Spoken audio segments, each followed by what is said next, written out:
Assalamualaikum warahmatullahi wabarakatuh. Halo semuanya teman-teman. Selamat siang. Selamat datang kembali di channel kesayangan kita. Channel Ilo Entry dan masih bersama saya Ilo dimanapun teman-teman berada. Semoga teman-teman selalu dalam keadaan sehat walafiat. Tanpa kekurangan satu apapun. Amin amin ya robbal alamin. Dan pada kesempatan yang baik ini saya akan membawakan satu kisah dari Jenar Moksa. Wow. Kisah-kisah dari Jenar selalu menarik untuk disimak ya teman-teman ya. Dan pada kisah Jenar kali ini akan menceritakan tentang seorang gadis yang berasal dari suku Osing di Banyuwangi yang bernama Sekar Ayu, yang mana dia adalah yatim piatu, nggak ada sanak saudara, hanya ada pade dan budenya saja. Nah di sini dia seperti setengah dipaksa lah ya untuk menikahi seorang pria yang berdomisili di Kalimantan Timur, yaitu Arman Prasetyo, yang mana dia adalah orang kaya. Waduh, hidupnya berubah tuh. Dari seorang gadis desa berubah menjadi istri seorang pemilik toko bahan bangunan yang cukup besar dengan rumah mewah. Wow, dan juga pade dan budenya nih mendapatkan sesuatu dari pernikahan itu, yang mana itu adalah perjanjian. Tapi setelah dia menikah, hidup bahagia, ada sesuatu mengerikan yang terjadi dalam kehidupannya. Apa sih sesuatu yang mengerikan itu? Oke, sebelum kita masuk ke dalam kisahnya, buat teman-teman yang mungkin belum subscribe channel Ilo Entry, yuk bisa diklik dulu tombol subscribe-nya. Jangan lupa lonceng notifikasinya juga dinyalakan agar teman-teman selalu mendapatkan notifikasi dari konten-konten yang akan kami upload selanjutnya. Dan untuk channel Ilo Entry kami upload setiap hari teman-teman ya. Setiap siang jam 12 siang waktu Indonesia bagian Barat. Nggak pakai berlama-lama lagi. Pasti udah gak sabaran kan untuk masuk ke dalam kisahnya. Kita langsung saja masuk ke dalam kisahnya. Dari halaman belakang rumah Bang Ilo kita menuju ke Banyuwangi.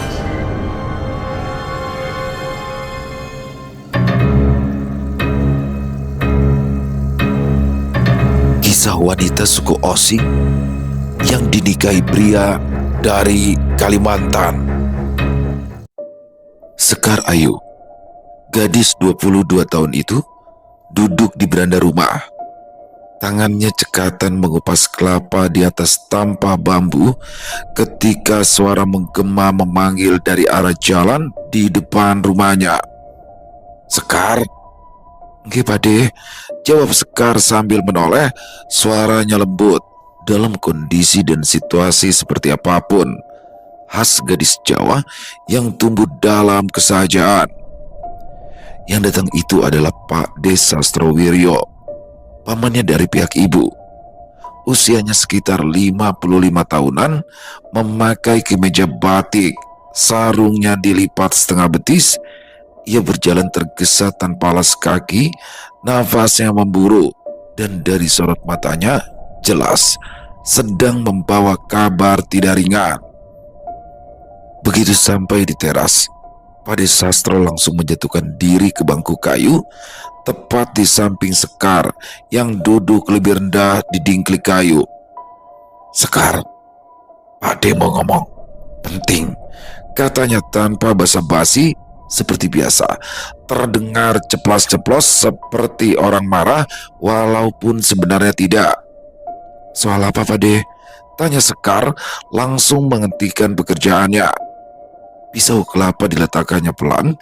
Ia menatap wajah padenya, mencoba membaca apa yang hendak disampaikan. Pak De Sastro mengaruk tengkuk. Entah kenapa, kata-kata yang akan dilepaskannya terasa berat. Setelah menarik nafas, barulah ia memberitahu dengan hati-hati.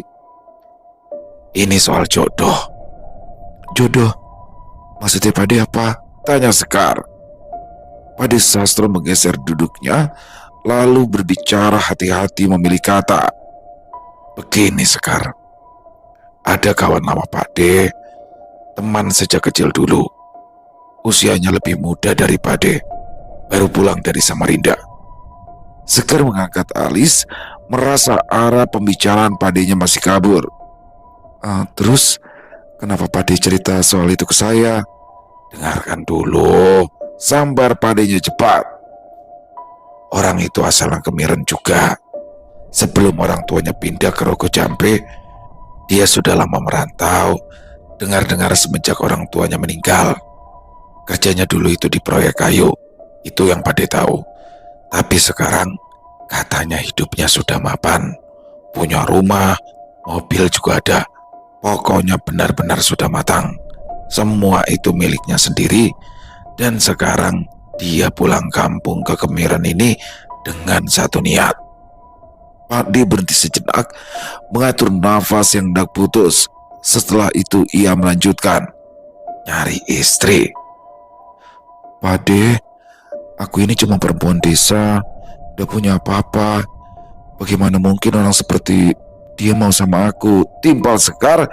Kata-kata kematangan tadi justru menekan dada Sekar, terasa jauh dan tidak sepadan. Untuk sekedar berandai-andai pun ia tidak berani.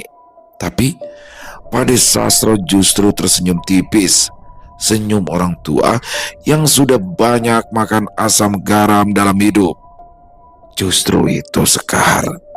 Katanya dia itu gak mau perempuan kota, gak mau yang hidupnya sudah serba ada. Dia itu nyari yang sederhana, yang bersih hatinya, yang gak dibuat-buat. Padi kemudian sedikit mendekat. Dan itu kamu. Hening menyusup di antara mereka. Sekarang dia ada di mana? Tanya Sekar akhirnya, meski pertanyaan itu keluar setengah hati. Masih di Rogo Jambe, numpang di rumah saudaranya. Katanya minggu depan mau ke Kemiren. Jawab Pade cepat bersemangat. Sekar terdiam lama, matanya terpejam ketika angin pagi menyapu wajahnya yang putih alami.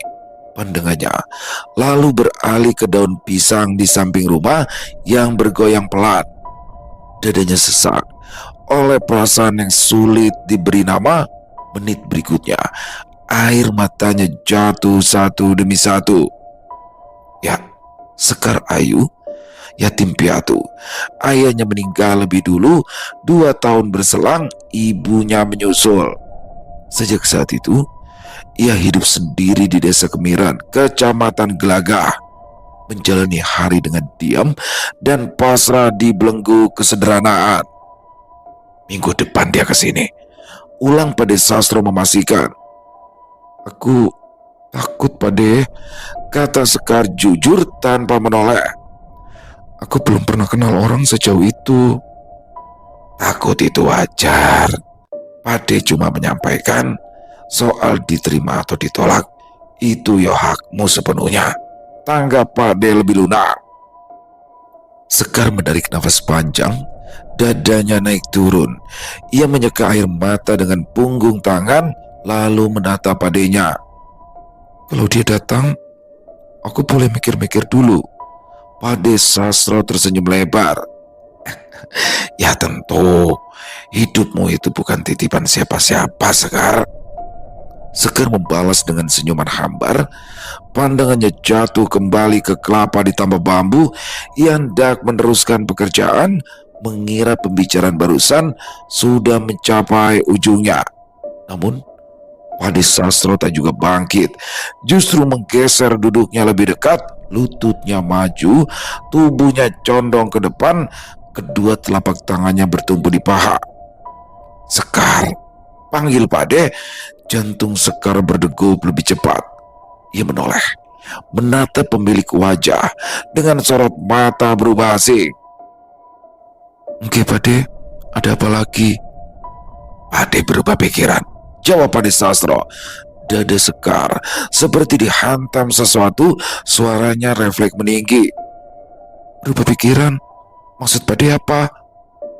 Pak D menatap lurus ke depan, memilih kata setajam mungkin. Orangnya itu besok mau datang ke sini. Sekar terkejut, spontan menegakkan punggung. Besok? Tadi Pade bilang minggu depan. Ya, tapi rencananya berubah. Pade baru ingat barusan, makanya Pade butuh jawaban sekarang. Pade, aku sudah bilang mau mikir dulu. Lak Sekar, tangannya mencengkram gagang pisau kelapa kuat-kuat. Pak D Sastro langsung menepuk paha sendiri keras. Dengar, kalau kamu mau, besok Pade aja ketemu. Kalau tidak, Pade bilang dari sekarang, orangnya butuh kepastian.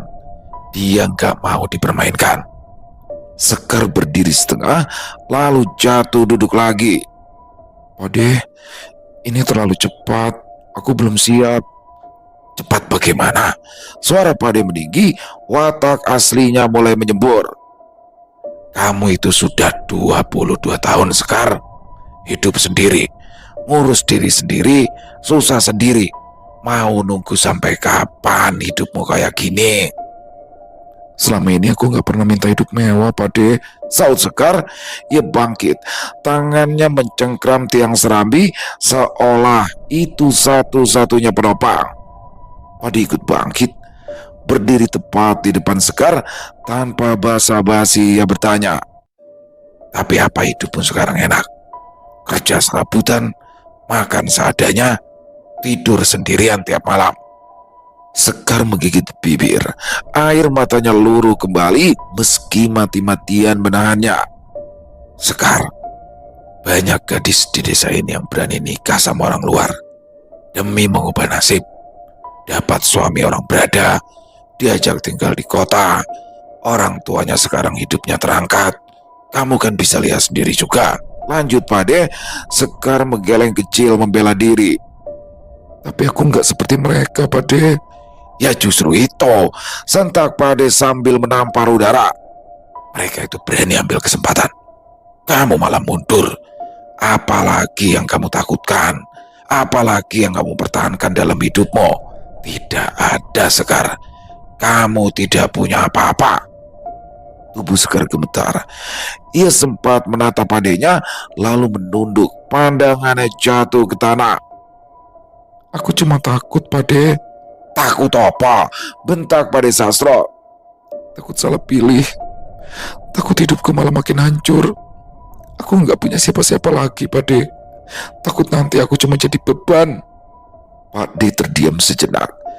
Kata-kata itu sampai ke dadanya, wajahnya terasa panas, tapi tetap bicara lebih tajam. Kalau kamu tetap di sini, hidupmu juga nggak akan berubah, Sekar. Paling-paling nikah sama orang desa, punya anak, lalu hidup pas-pasan kayak gini. Bukankah itu juga sama-sama berat? Itu justru akan jadi beban seumur hidupmu. Kalimat itu menghantam. Sekar tersudut, pikirannya berputar liar, membayangkan hidupnya sekarang, hari ke tahun tidak pernah bergerak. Lalu bayangan lain menyusup. Hidup tidak kekurangan, meski bersama lelaki asing di tempat yang belum dikenalnya. Dada Sekar sesak. Ia tahu, pamannya sedang berada di puncak emosi. Keputusannya tidak bisa lagi ditunda. Baik, Pade, kata Sekar akhirnya. Aku mau ketemu dulu sama orangnya, supaya bisa menjawab dengan yakin. Namun, Pade Sastro menggeleng tegas. Tidak, kamu jawab sekarang, mau atau tidak. Besok baru ketemu. Kalau kamu gak bisa kasih jawaban, orangnya gak akan datang. Pade Sastro menatap Sekar dalam-dalam. Itu sebabnya Pade datang ke sini. Karena Pade butuh jawabanmu yang pasti. Ini tidak adil, Pade. Lak Sekar. Pade melangkah mendekat satu tapak. Hidup memang jarang adil, Sekar. Kalau nunggu adil, kamu bisa tua di tempat. Nafas Sekar bergetar. Ia memang sudah lama lelah menelan sunyi. Tanpa ada tempat bersandar, akhirnya ia menjawab. Aku akan jawab. Tapi aku harus bertemu dia besok. Itu keputusanku, Pade. Pade Sastro menatapnya lama, menimbang sisa keberanian untuk memaksa, lalu mengangguk kecil. Baik. Besok kamu ikut Pade ke rumah. Sekar kembali duduk, pandangannya mengikuti punggung Pade Sastro yang menjauh. Ada rasa takut dan harapan saling tarik-menarik sama kuatnya, tapi sama-sama menyiksa. Keesokan harinya, Sekar tidak tenang. Ketika mengerjakan pekerjaan rumah, pikirannya melayang kemana-mana. Bayangan wajah pria yang bahkan belum pernah dilihatnya muncul berulang kali tanpa rupa yang pasti, seperti memberikan harapan kenikmatan sekaligus kesengsaraan. Tiba-tiba, suara Pade Sastro kembali menggema dari kejauhan. Sekar! Sekar tersentak. Jantungnya langsung berdegup keras. Pakdenya datang jauh lebih cepat dari duganya. "Sekar, ayo!" Suara itu mengulang lebih dekat. Belum sempat Sekar keluar, Pade Sastro muncul di ambang pintu, sudah memakai pakaian rapi, nafasnya terengah, wajahnya tegang, matanya berkilat seperti akan dapat untung besar. "Sekar, ayo cepat keluar!" teriak Pade, suaranya menggema ke santero rumah. "Oke Pade," jawab Sekar muncul di ambang pintu antara dapur dan ruang utama. Tangannya ragu-ragu menyibak tirai gorden. Pakde langsung masuk, berhenti hanya beberapa langkah dari Sekar. Pandangannya menyapu dari ujung rambut sampai kaki. "Pakai baju yang bagus sekarang." Sekar mengernyit. "Baju bagus? Ada apa Pade?" "Teman Pade dari Samarinda itu sudah datang. Dia sudah di rumah Pade," jawab Pade tanpa basa-basi. "Sekarang Pade?" tanya Sekar. "Ya sekarang. Ayo ikut Pade." Pade mengibas tangan, wajahnya jelas tidak sabar. Sekar mundur setengah langkah, berusaha mengulur waktu. "Pade duluan saja, aku nyusul." Tapi Pade langsung menggeleng keras. "Tidak bisa." Sekar terkejut. "Kenapa tidak bisa?" "Yuk, kamu harus ikut Pade sekarang," kata Pade tegas. Tangannya langsung menyambar pergelangan tangan Sekar. "Pade, aku belum siap," rengek Sekar cekatan bertahan. Sebelah tangannya mencengkram kusen pintu kuat-kuat. "Sudah, yo, tunggu apa lagi?" paksa Pade sebelum akhirnya melepaskan cengkramannya. Wajahnya mendekat, suaranya menekan. "Kapan kamu siap, Sekar? Orangnya sudah duduk di rumah Pade, nungguin kamu. Kemarin kan Pade sudah kasih tahu kalau kamu sudah siap untuk ketemu." "Masalahnya aku belum mandi," jujur Sekar. Tahu bertahan seperti apapun akan sia-sia. Pade Sastro menghela nafas kasar, lalu menunjuk ke arah luar. "Ya sudah, cepat mandi. Pade tunggu di depan. Jangan lama-lama, orangnya nanti keburu pergi." Sekar mengangkat wajah. "Sekarang juga Pade?" "Ya sekarang. Pakai baju yang paling pantas. Habis itu langsung ikut Pade." Sekar menggiling pelan, masih berusaha mengelak. "Kalau kamu kelamaan, orang Samarinda itu bisa berubah pikiran, Sekar. Makanya Pademu ini ngotot," geram Pade. "Di Kemiren ini banyak yang mau. Gadis-gadis lain pasti senang dapat orang kaya. Jangan sampai kesempatanmu diambil orang. Ingat Sekar, kesempatan tidak datang dua kali." Sekar menutup mata sejenak. Bayangan kemarin kembali menyerbu, hidup yang tidak bergerak, kemiskinan yang setia menempel, dan kesepian ditelannya sendirian tiap malam. Keputusan itu akhirnya datang jauh lebih cepat dari logika. "Aku mandi sekarang, Pade." Pade Sastro mengangguk cepat, wajahnya berbinar. Di jeding belakang rumah, Sekar mandi dengan air sumur yang dinginnya menusuk tulang. Ia menyiramkan air perlahan, berharap kegelisahan di dadanya ikut hanyut. Tapi setiap tetes justru membuat degup jantungnya semakin keras. Selesai mandi, Sekar berdiri di depan lemari kayu. Isinya cuma beberapa baju harian yang warnanya sudah pudar. Ada yang robek sana sini, hanya satu yang istimewa, kebaya hitam tapi terlalu sering dipakai ke acara desa, dan satu setel blus dengan panjang berwarna krem yang jarang tersentuh. Sekar menarik bus itu perlahan, memakainya hati-hati, merapikan kancing satu persatu, lalu menyisir rambut, mengikat sederhana di belakang kepala. Di luar, Pade Sastro mondar-mandir di teras, berulang kali mendesak tidak sabar. Begitu langkah muncul, tubuhnya berpaling, matanya berbinar. Ia mengangguk puas. "Nah, kamu ini cantiknya alami, Sekar. Gak perlu macam-macam. Orang Samarinda itu pasti mau. Teman Pade itu pasti senang dengan gadis yang masih alami sepertimu," ujar Pade sambil tersenyum lebar. Sekar hanya membalas dengan senyum tipis demi menyembunyikan rasa takut yang bergulung-gulung. "Ayo, ikut," ujar Pade Sastro lalu melangkah lebih dulu. Sekar mengikutinya dari belakang. Rumah Pade Sastro tidak jauh, sekitar 500 meter dari rumah Sekar. Mereka melewati jalan tanah desa yang cukup lebar untuk motor, tapi terlalu sempit untuk mobil besar. Di kiri kanannya berdiri pagar bambu. Begitu sampai di pelataran rumah Pade Sastro, suara perempuan langsung menyambut dari dalam ruang tamu utama. "Loh, itu Sekarayu, ponakanku sudah datang." Yang keluar adalah Bude Raras, istri dari Pade Sastro. Usianya awal 40-an, tubuhnya berisi, sorot matanya tajam, terbiasa menghitung untung rugi. Bude Raras langsung meraih tangan Sekar dan menggenggamnya dengan erat. "Ya ampun cantiknya," katanya riang sambil menepuk lengan Sekar lalu mencubit dagunya. "Alami begini malah kelihatan ayu dan neko-neko." "Oke Bude," tanggap Sekar menunduk sopan. Dia tahu pujian itu hanyalah untuk menyenangkan hatinya. Bude Raras mendekatkan wajah, berbisik dengan suara keras karena memang sengaja agar terdengar. "Orang Samarinda itu masih tampan Sekar, badannya tegap, kelihatan kalau orangnya itu bekerja keras.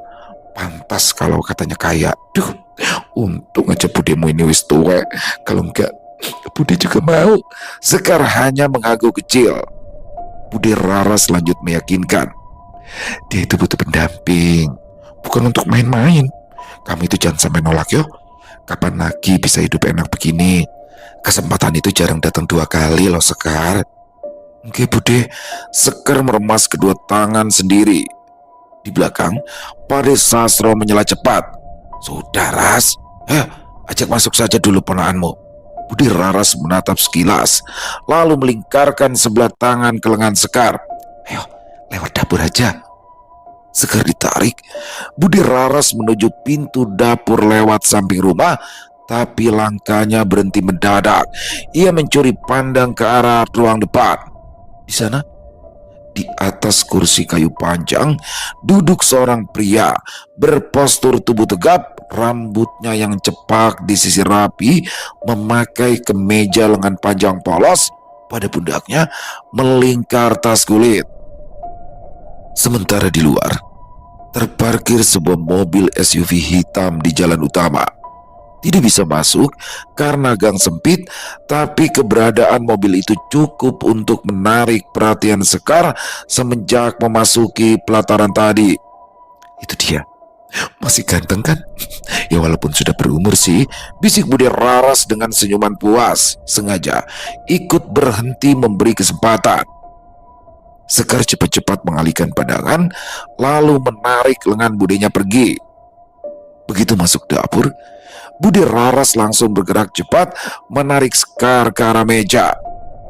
"Sekar, ini diminum dulu," tutur Bude Raras sambil menyodorkan segelas air yang sudah dipersiapkan itu ke tepi bibir Sekar. Sekar gelagapan menolak, tapi Bude menekan kuat. Tanpa sadar, segelas air itu tandas meski ada sensasi asing yang melintasi kerongkongannya. "Nah, begini kan jantungmu jadi nggak degup," kata Bude Raras sambil meletakkan gelas kosong. Begitu berbalik, ia langsung memberikan perintah. "Nah sekarang kamu yang nganterin kopi yo." Sekar menatap gugup. "Bude, aku malu." Tapi tidak digubris. Bude Raras sigap membuka tudung panci, mengecek 3 gelas kopi yang sudah tersusun rapi di atas nampan. "Ini sudah Bude siapin dari tadi, tinggal diantar." "Saya, calon suami kamu cuma dilayani pademu, gak bagus dilihatnya." Sekar menggiling kecil, kedua tangannya refleks kembali saling menggenggam. "Tapi aku belum kenal, aku takut salah tingkah." Bude Raras mendengus pelan. "Ya justru itu supaya kenal, supaya dilihat sendiri. Kamu ini perempuan Sekar, bukan patung yang tidak butuh pendamping hidup." Sekar menunduk, jantungnya berdegup semakin cepat. Ayo, jangan bikin malu keluarga. Tinggal antar kopi, senyum sedikit, habis itu balik ke dapur. Gitu aja kok berat, desak Bude. Sekar ragu beberapa detik sebelum akhirnya menerima nampan itu. Oke Bude. Nah, ayo, jalannya yang manis, jangan nunduk terus, badannya tegak. Ayo tunjukkan pesonamu dong, kata Bude Raras sambil mempraktekkan gerakan yang perlu dicontoh.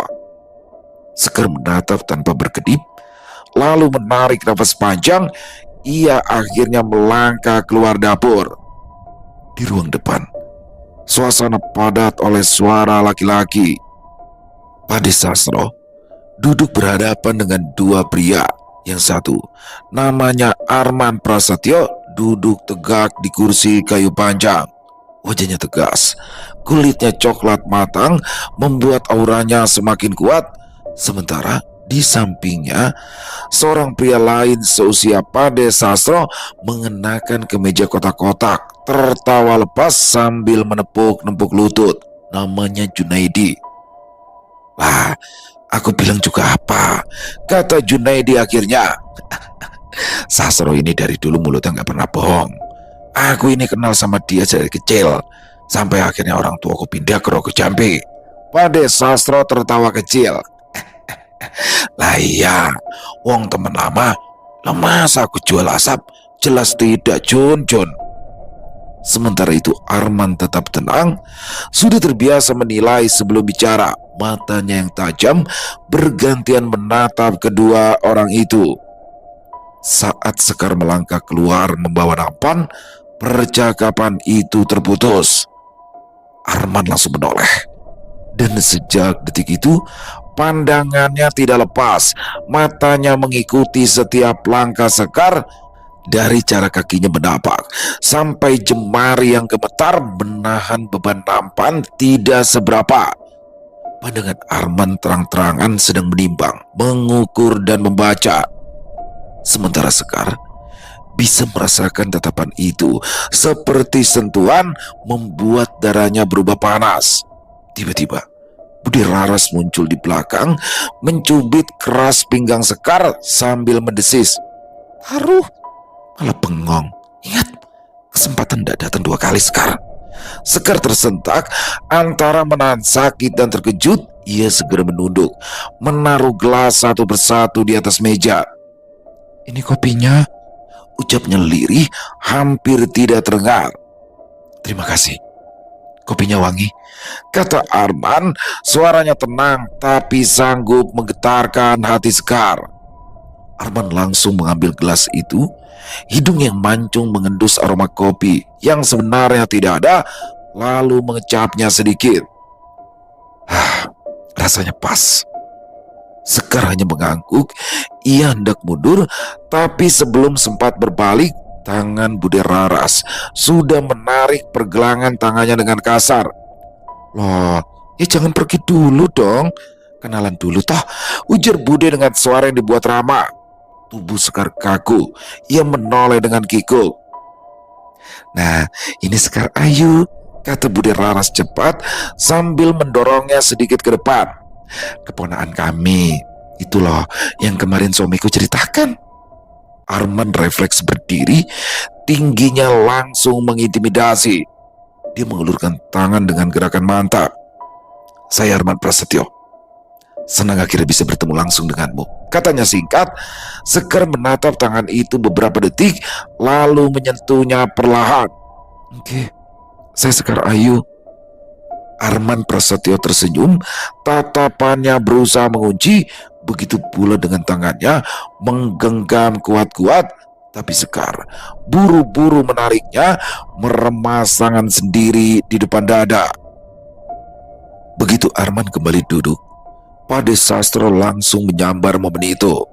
Nah, sudah ketemu begini, Sekar, sekarang Pade mau tanya. Sekar mendongak cepat. Tanya apa, Pade? Pade Sastro menegakkan badan, mendesak tanpa basa-basi. Kamu mau dinikahi Arman? Sekar membeku, suaranya makin gemetar. Apa harus memberi jawaban sekarang? Bude Raras langsung memotong. Lah iya, ponaanku ini pasti mau toh, ya kan Sekar? Sekar menoleh ke arah Bude, matanya berkaca-kaca. Bude, aku... Sekar, jangan muter-muter. Ayo jawab sekarang juga, ujar Pade Sastro menyela keras. Ruangan mendadak sunyi, bahkan Junaidi yang duduk di samping Arman ikut terdiam, menunggu dengan rasa tidak sabar. Matanya berkilat, seperti calo di pasar sapi yang biasa mempermainkan harga. Arman sendiri tidak bicara, ia hanya duduk tegak, lebih suka menunggu, tatapannya lurus mengunci Sekar. Sekar semakin tertekan, seperti ditelanjangi, tak sanggup mengangkat wajah. Tangannya mengepal di sisi tubuh, lalu perlahan mengangkat wajah, berusaha tetap pada pendirian. Aku perlu waktu. Aku belum. Bude Raras langsung mencubit lengan keponakannya lebih keras, bibirnya merapat ke telinga.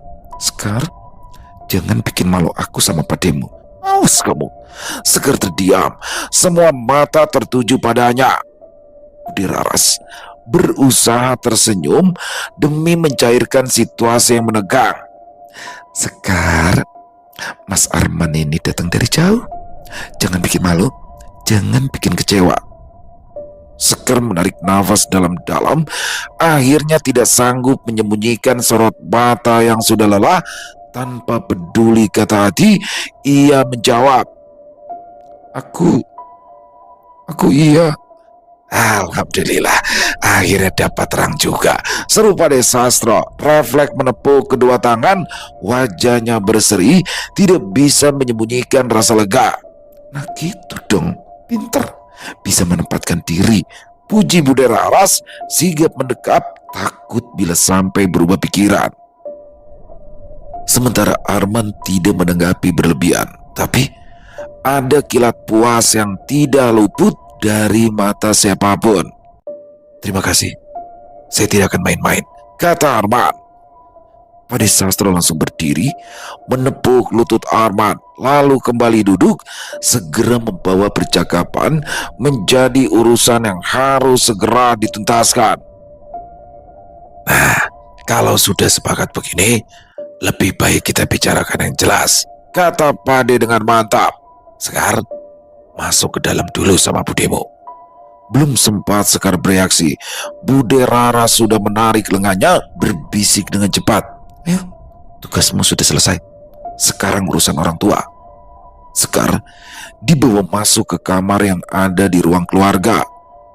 Dinding kayu itu cukup untuk memutus suara ruang depan, tapi tidak cukup untuk meredam perasaannya sendiri.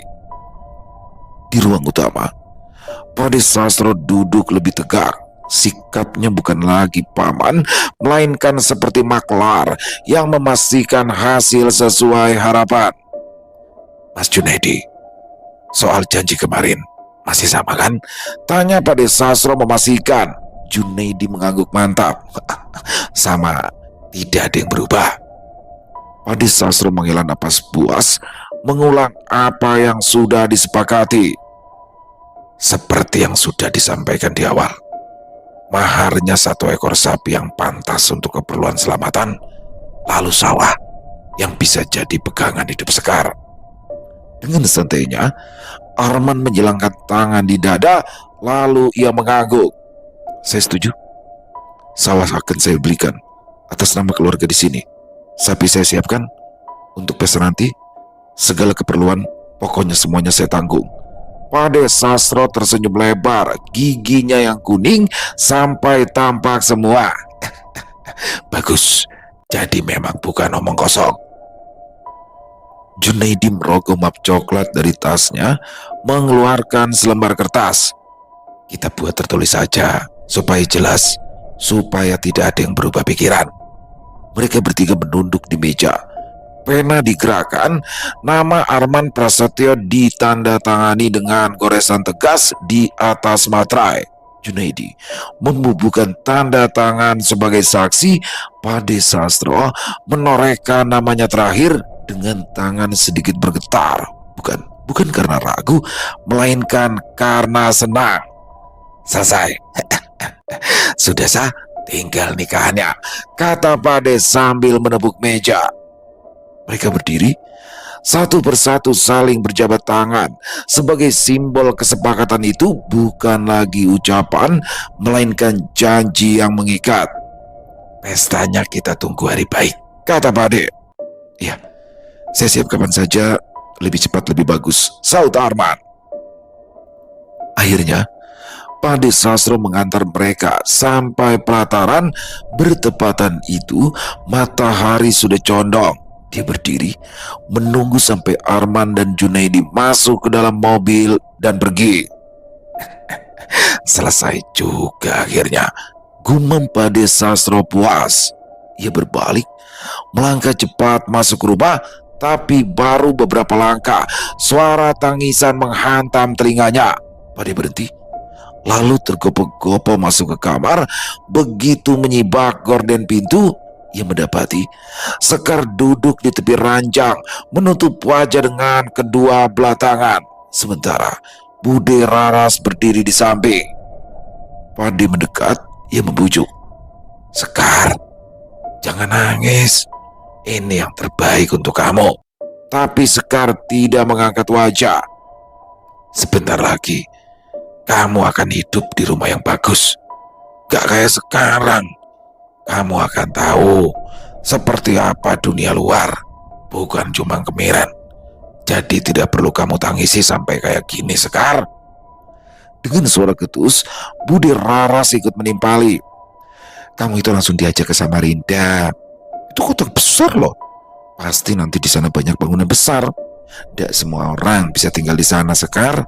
Kamu ini benar-benar mucur. Akan tetapi, Sekar justru menangis keras. Bude Raras menengus. Ada satu hal lagi. Bude, tidak bisa terus-terusan jagain kamu dengan begini kan? Nantinya kamu sudah jadi tanggung jawab suami kamu. Lalu dengan suara ketus, Bude Raras menambahkan, dan kamu harus ingat, Sekar, kalau Bude itu punya anak perempuan sendiri. Belum tentu nasibmu bisa semujur ini. Sekar tidak sudi menanggapi, sebab pada kenyataannya mahar sawah dan sapi itu tidak akan pernah benar-benar menjadi miliknya. Semuanya akan lewat Pade dan budenya. Sebagai yatim piatu yang selama ini hanya menumpang hidup, Sekar tidak punya ruang untuk menawar. Sekar menatap paman dan bibinya keluar saling berpegangan tangan. Setelahnya hanya bisa meremas dada. Hidupnya sudah terlanjur dijual sebagai nasib. Pada akhirnya, hari baik yang diputuskan itu pun datang.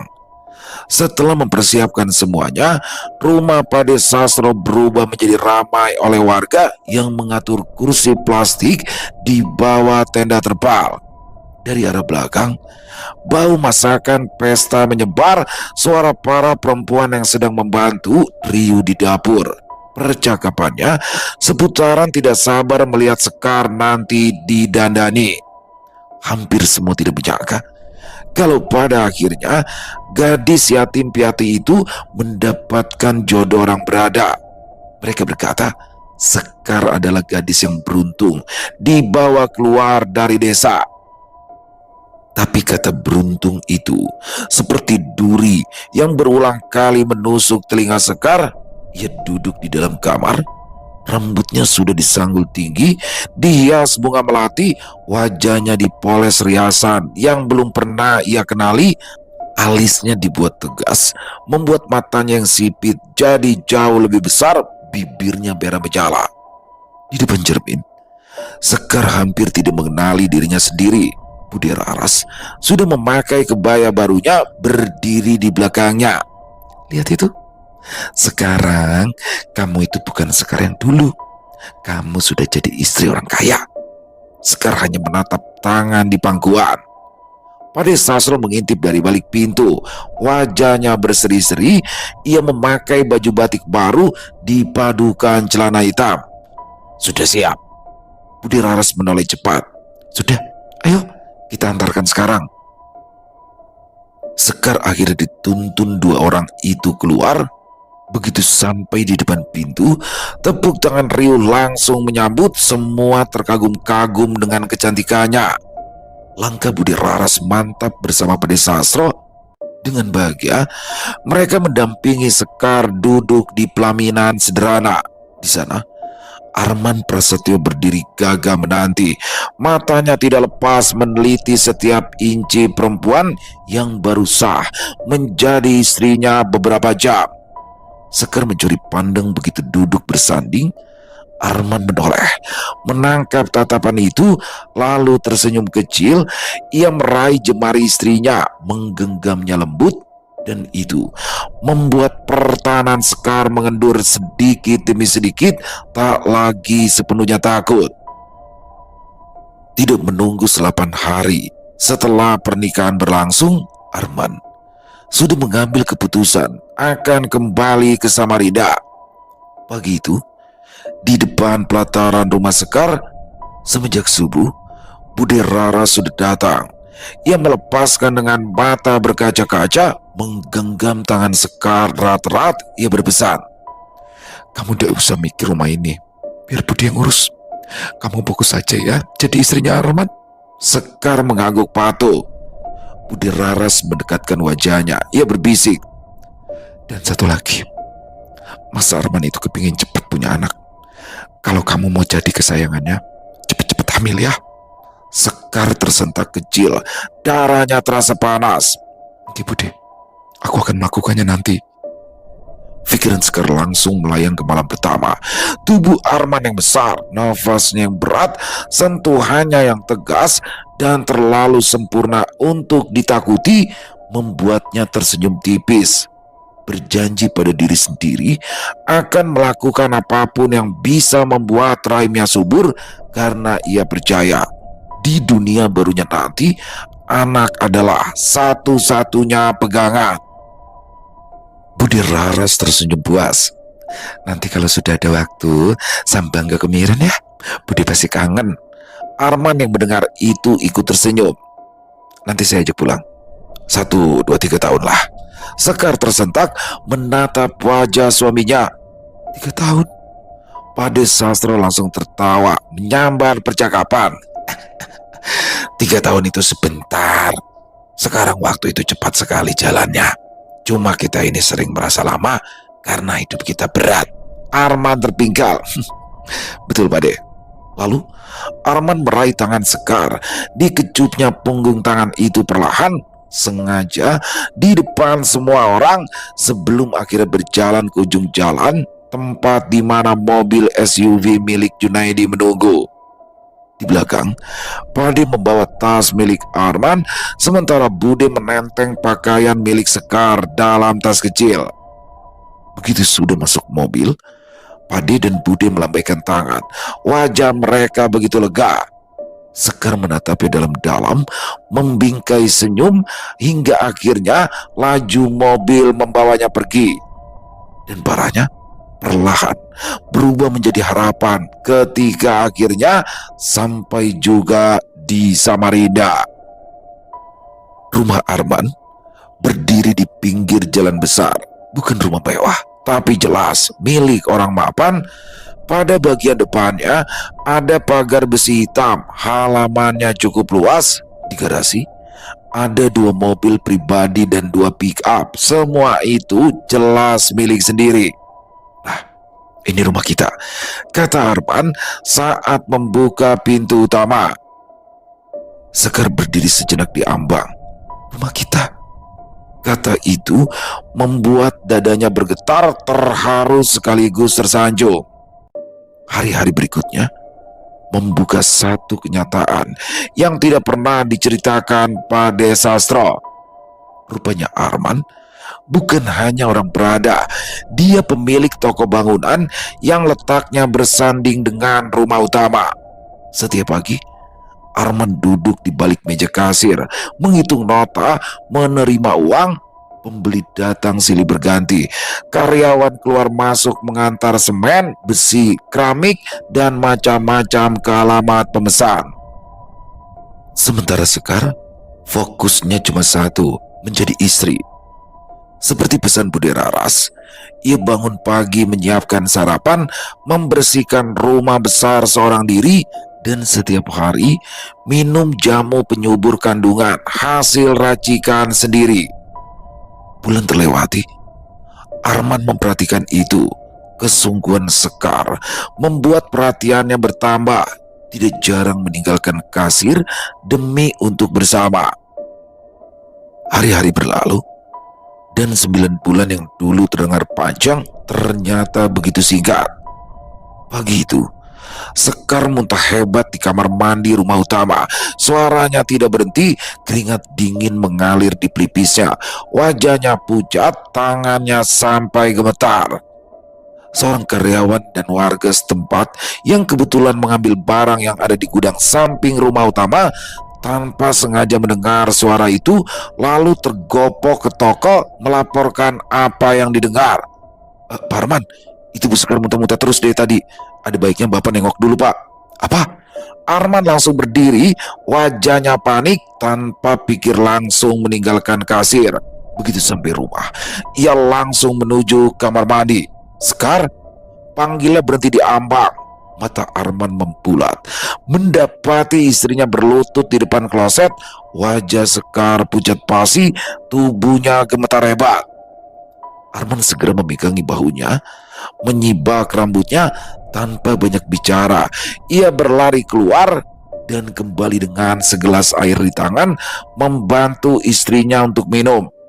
Pelan-pelan ya, bilas dulu mulut kamu, katanya gugup. Sekar menurut, membantu di wastafel. Arman memeluknya erat-erat dari belakang, tangan kekarnya menyingkirkan rambut Sekar yang berantakan, matanya yang tajam memperhatikan tanpa berkedip. Kamu kenapa sayang? Sambil menatap wajah suaminya di pantulan cermin besar yang tergantung, Sekar menggeleng lemak. Aku gak tahu mas, aku cuma mual. Arman menatap pantulan dalam-dalam, matanya menyala. Jangan-jangan kamu hamil, Sekar? Sekar menoleh ragu. Jangan senang dulu mas, aku takut kalau cuma masuk angin atau salah makan. Tapi Arman menggeleng kuat. Ia bergeser ke sisi samping, mengecup tangan Sekar berkali-kali, menatap langsung ke wajah yang makin cantik di depannya. Tidak, ini tanda.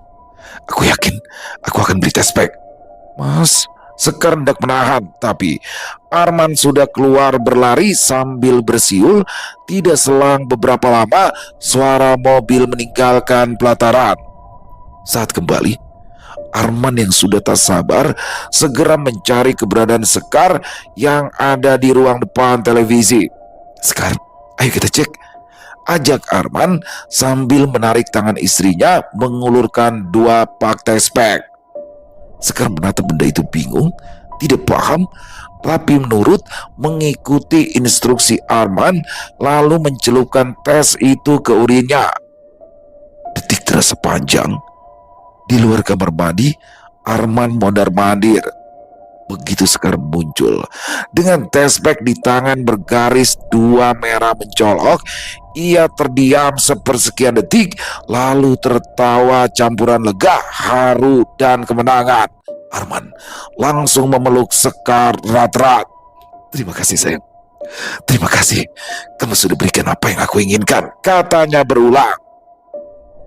Tapi entah kenapa, ucapan itu justru membuat Sekar terdiam di pelukannya. Antara bahagia dan takut tiba-tiba hadir menyergap. Bulan-bulan setelah itu berjalan seperti mimpi yang terlalu indah bagi Sekar. Dia hidup dalam kecukupan yang tidak pernah dibayangkan sebelumnya.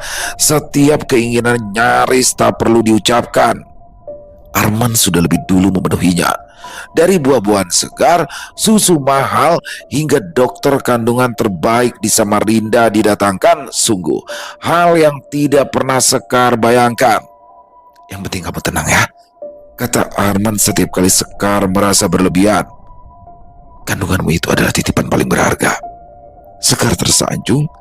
Sepanjang masa hamilnya, ia merasa menjadi perempuan paling beruntung dijodohkan dengan lelaki mapan, penyayang, sabar, meski usia mereka terpaut jauh.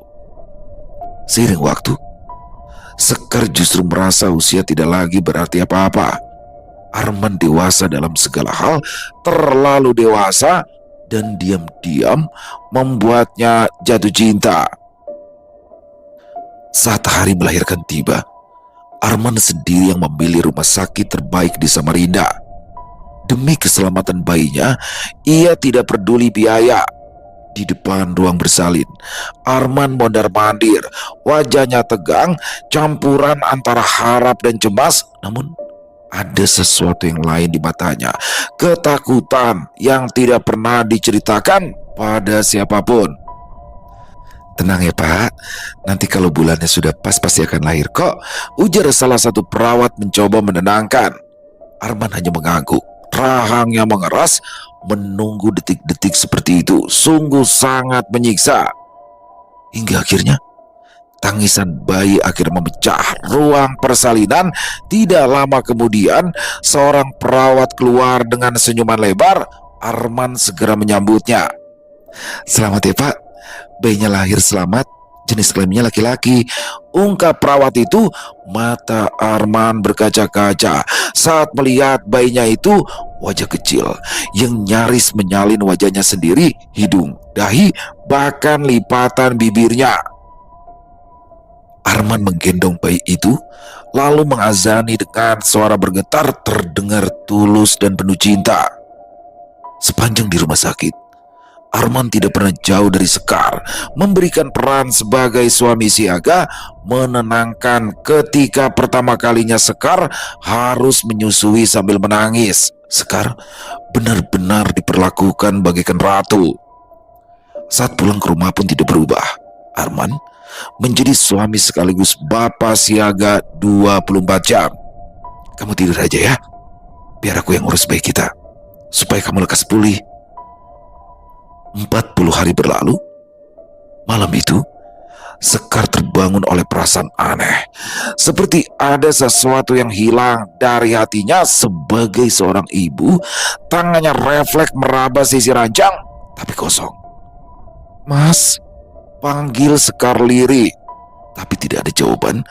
Mengira Arman sedang menggendong bayi di luar, Sekar bangkit. Langkahnya tertatih. Beberapa kali ia meringis akibat perutnya masih nyeri sisa persalinan. Sekar membuka pintu pelan-pelan, keluar kamar tanpa menyalakan lampu, memeriksa ruang demi ruang di rumah besar itu. Saat hendak memanggil lagi, ada aroma menyergap hidung Sekar. Bukan aroma parfum, terlalu menyengat dan juga tajam. Sekar terhenti di depan satu kamar yang selama ini selalu terkunci. Dari celah bawah pintu, asap tipis merayap keluar. "Asap kemenyan," gumam Sekar. Bibirnya bergetar, jantungnya berdegup liar. Tangannya menyentuh daun pintu di depannya tanpa menekan handle. Lalu perlahan Sekar menunduk, matanya mengintip lewat lubang kunci. Detik itu juga ia hampir berteriak, tapi kedua tangannya sigap membekap mulut sendiri. Mata Sekar membelalak, tidak percaya, tapi itu terlalu nyata. Di dalam, Arman berdiri tanpa baju, tubuhnya dibalut kain jarik yang dililit di pinggang. Di lantai ada mangkuk tanah, kain kuning, dan benda-benda yang tidak dikenalnya, tapi yang ia tahu itu adalah sesaji. Dan di tangan Arman, bayinya masih dalam bedongan. Tubuh kecil itu bergerak-gerak lemah seperti hendak meloloskan diri. "Tidak," bisik Sekar, ingin bertindak tapi tak punya daya. Tiba-tiba saja suara gamelan terdengar, samar-samar mengalun dari arah yang tidak jelas. Sekar refleks menoleh ke belakang. Bulu kuduknya seketika berdiri. Tidak peduli dengan suara itu, dia kembali mengintip. Dan di dalam, seorang perempuan muncul di hadapan Arman. Wajahnya hitam legam, rambutnya menjuntai panjang dan gimbal. Pakaiannya serba gelap. Di tangannya sebuah tongkat panjang, di bagian kepalanya ada titik merah seperti mata menyala. Sekar menutup mata sejenak, lalu membuka lagi. Diperhatikan lekat-lekat, perempuan tadi berubah menjadi cantik, kulitnya halus berkilau, pakaiannya biru, berhiaskan emas membalut tubuh yang ramping, selendang panjang melambai lembut, tersapu oleh hembusan angin yang tak dari mana datangnya. Arman menduduk dalam-dalam, tangannya mengangkat bayi itu tinggi-tinggi di atas kepalanya. Lalu, dengan suara lantang ia berkata, "Wahai Gusti, yang memegangi pintu rezekiku, wahai ibu, yang memiliki berkah dan kelanggangan hidup, kuserahkan darah dari darah, daging dari dagingku, bukan dengan kata-kata, melainkan dengan nyawa. Ini bukan janji, ini sumpah mati. Ikatan ini tidak akan pernah kupatahkan, meski darahku sendiri yang menjadi tumbal. Terimalah anak ini sekarang, dan jangan pernah kau ambil kembali apa yang telah kau berikan. Karena jika sumpah ini kau ingkari, aku tidak memiliki apapun lagi selain kegelapan." Perempuan itu tersenyum lebar, lalu tangannya terulur, dan dalam sekejap selendangnya dikibaskan. Bayi itu ikut lenyap. Sekar membekap mulutnya dengan kedua tangan, matanya melotot, nafasnya tertahan di kerongkongan, tubuhnya gemetar hebat, dunianya berputar sebelum akhirnya gelap menelan pandangannya. Sekar terbangun dengan rangan lirih. Kepalanya terasa pusing, seperti habis terbentur sesuatu yang keras. Tubuhnya menggeliat pelan, tangannya meraba pelipis, lalu turun ke dada. Nafasnya masih ada, jantungnya masih berdetak. "Mas," bisik Sekar samar, tangannya bergerak ke samping, menyentuh sesuatu yang hangat. Sekar langsung tersenyum kecil, lega. Ia mengangkat kepala, lalu merebahkannya di lengan Arman yang masih mengenakan pakaian yang sama seperti sore tadi, atasan putih dan sarung. "Berarti aku cuma mimpi," batin Sekar. Menghirup dalam-dalam aroma tubuh lelaki dewasa itu, aroma yang selalu membuatnya tenang. Sekar kembali memejamkan mata. Tubuhnya perlahan rileks, sampai akhirnya pagi menyapa lewat sela-sela ventilasi jendela. Saat Sekar terbangun lagi, sisi ranjang sudah kosong. Dari arah dapur menguar aroma bubur hangat bercampur susu memenuhi udara. "Mas Arman," gumam Sekar sambil tersenyum. Perutnya mendadak lapar. Dia bangkit setengah duduk, lalu menoleh ke samping ke arah bayi yang semalam ditidurkannya di dekatnya. Bayi itu masih utuh dalam bedungan. Sekar tersenyum lebih lebar. Rasa syukur mengalir deras. Ia menggeser tubuh mendekat. Telunjuknya menyentuh pipi kecil itu. Ada sensasi dingin yang membuatnya mengernyit. Lalu ia menyentuh lagi. Tidak ada reaksi gerakan kecil yang biasanya muncul. "Sayang," panggil Sekar pelan, hatinya bergetar tak karuan. Dengan gerakan cepat, Sekar mengangkat bayi itu ke dadanya, membuka sedikit bedongan, lalu memeluk erat, menciumnya berkali-kali. "Bangun nak, bangun." Tapi tidak ada nafas, apalagi tangisan. Panik, Sekar menjerit-jerit. Mas Arman." Suara langkah bergerak. Arman berlari dari arah dapur. Bubur di mangkuk sampai tumpah, berhamburan ke lantai begitu sampai di ambang pintu kamar. "Ada apa, Sekar? Kenapa?" tanyanya panik. "Anak kita, Mas, anak kita." Arman gemetar. Ia buru-buru menaruh bubur di tangan dengan asal di tepi meja, lalu meraih bayi itu, menempelkan telinganya, meraba dadanya. Tidak. Arman akhir terduduk di tepi ranjang, wajahnya memucat. "Apa yang terjadi sebenarnya?" tanyanya akhirnya, menatap lekat-lekat istrinya itu. Sekar balik menatapnya tajam, matanya melotot. "Seharusnya aku yang bertanya, Mas." Arman tersentak, mengembalikan pertanyaan. "Apa maksudmu?" "Aku melihatmu semalam. Aku melihat kamu menyerahkan anak kita pada makhluk itu." Suara Sekar bergetar. Arman terdiam sejenak, lalu berdiri dan mundur sambil tertawa hambar. "Sekar, kamu jangan bicara sembarangan, Sekar. Aku tidur bersamamu semalaman di ranjang ini, katanya pelan. Sekar memegangi kepalanya sendiri, menjambak rambut kuat-kuat. Ingatan semalam terlalu nyata, tapi tubuhnya memang terbangun di ranjang ini. Maafin aku, Mas. Mungkin aku terlalu lelah. Mungkin aku berhalusinasi, isak Sekar akhirnya. Arman mendekat, memeluk Sekar dengan erat. Kamu baru melahirkan. Pikiranmu masih lemah. Sekarang kita harus ikhlas. Ia mengusap rambut Sekar. Bukankah orang bilang bayi meninggal masih suci? Mereka menunggu orang tuanya di akhirat nanti. Sekar menangis semakin keras. Kita harus ikhlas, Sekar. Aku juga sakit, tapi ini takdir, lanjut Arman. Akhirnya Sekar mengangguk lemah. Mas, tolong kabari orang-orang. Kita harus menguburkan anak kita. Arman mengangguk cepat. Kamu istirahat ya. Aku cari ustadz dan bantuan. Arman bangkit meninggalkan kamar dengan langkah terseret. Dalam sekejap, rumah di Jalan Pangeran Antasari, Samarinda Hulu itu kembali ramai. Toko bangunan milik Arman yang berdampingan langsung dengan rumah ditutup sementara. Para tetangga berdatangan, pelayat memenuhi halaman. Dengan mobil pribadi, Arman kembali memeluk buah hatinya yang kelima, menuju pemakaman yang sama. Sementara Sekar hanya duduk diam di rumah. Dia tidak pernah benar-benar tahu apa yang sebenarnya terjadi di rumah Arman Prasetyo. Selesai. Wow, luar biasa kisah dari Jenar Moksa. Waduh, dalam banget ya kisah dari Jenar tuh, kayak masuk banget ces gitu ke hati ya.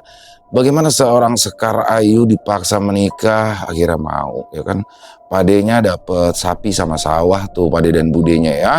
Dan sawah itu diatasnamakan dia, tapi nggak peduli juga karena Sekar udah langsung jadi orang kaya di Kalimantan Timur. Tapi ngeri banget kan. Setelah dia hamil dan punya anak, punya bayi, 40 hari ya, 40 hari umur bayinya. Di situ bayinya diserahkan kepada sesembahan si Arman nih. Waduh, siapa sesembahannya ini? Ini jadi seperti pesugihan, dan tumbalnya itu harus darah dagingnya sendiri. Karena dari kata-kata Arman tuh ya, ngeri banget. Sekar yang menyaksikan itu hanya bisa terdiam, dan dia berharap itu mimpi. Karena dia habis itu pingsan. Pas bangun, oh bayinya masih ada, ya kan, aman. Ternyata bayinya udah meninggal, teman-teman. Dan di sini Arman pura-pura bersedih, ya kan, pura-pura ya sudahlah kita ikhlasin saja. Ini sudah suratan takdir. Tetapi ternyata di endingnya, kalau teman-teman jeli nih, ketika pemakaman, nah Sekar kan nggak ikut. Karena di beberapa tempat kan ada tuh kalau cewek nggak boleh ikut ke pemakaman. Nah mungkin di sini seperti itu. Dan di situ dijelaskan bahwa Arman sudah datang ke situ yang kelima kalinya. Waduh, berarti sudah ada 4 sebelumnya yang ditumbalkan oleh Arman, dan anak dari Sekar ini adalah yang kelima. Waduh, terjebak nih, si Sekar terjebak berarti ya. Hidupnya mewah, bergelimang harta, tapi anaknya dijadikan tumbal.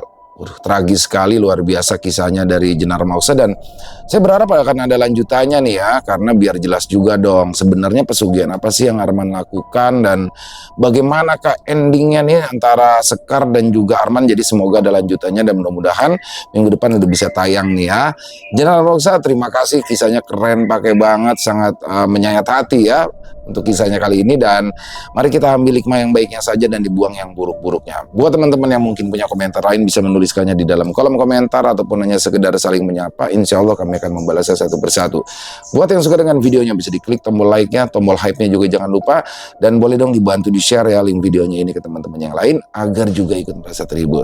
Di akhir kata, saya Ilo mengucapkan permohonan maaf apabila mungkin dalam pembawaan kisahnya barusan ada kata-kata saya yang salah ataupun ada kata-kata saya mungkin yang kurang berkenan. Saya mohon dibukakan pintu maaf yang seluas-luasnya. Sampai berjumpa lagi di konten-konten kami selanjutnya. Masih bersama saya Ilo di channel Ilo Entry. Salam sehat, sukses selalu untuk kita semua. Wassalamualaikum warahmatullahi wabarakatuh.